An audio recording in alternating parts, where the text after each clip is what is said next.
Galileo Einstein menghadirkan kelas Fisika Pak Adi dengan materi kedua, percepatan dalam fisika. Kreatif telah membantu beberapa perusahaan dan institusi terkemuka seperti MediaCorp, BlackBerry, dan Institute of Technical Education untuk meningkatkan produktivitas dan efisiensi mereka. Dengan menggunakan teknologi mobile, maka produktivitas, efisiensi, pengurangan pengeluaran, kecepatan, dan informasi yang lebih detail dapat lebih ditingkatkan. Nah, mungkin banyak dari kita yang masih beranggapan bahwa percepatan suatu benda hanya berhubungan dengan perubahan besar kecepatan benda tersebut. Apalagi ketika misalkan ditanyakan suatu benda yang bergerak melingkar beraturan, misalkan benda ini bergerak melingkar beraturan di mana memiliki kecepatan linear v yang besarnya selalu sama.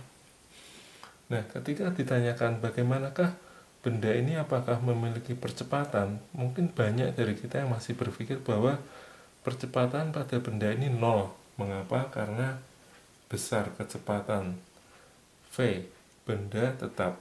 Nah, kita tentu harus mengingat bahwa kecepatan merupakan besaran vektor, di mana selain memiliki nilai dan dia juga memiliki arah. Nah, di sini apabila arah dari kecepatan tadi mengalami perubahan, yakni selalu sejajar dengan garis singgungnya, di sini pun maka benda yang bergerak melingkar beraturan akan memiliki percepatan. Lalu yang kedua, misalkan kita lemparkan suatu benda vertikal, lalu turun kembali ke bawah. Nah, kita masih berpikir bahwa untuk gerak yang naik ke atas, maka kecepatannya dapat dituliskan sebagai berikut, yakni kecepatan awal dikurang G kali T, lalu gerak yang turun ke bawahnya dapat dituliskan bahwa kecepatannya sama dengan G dikali T, di mana pada titik tertinggi ini nilai kecepatan benda mula-mula 0. Nah, apakah perlu demikian di mana kita membedakan gerak yang ke atas dan gerak yang turun ke bawah, di mana seolah-olah kita mengatakan bahwa percepatan yang bekerja pada gerak masing-masing tersebut berbeda, yaitu yang ke atas diperlambat, yang ke bawah itu dipercepat. Lalu kita perlu menggunakan dua buah persamaan kecepatan.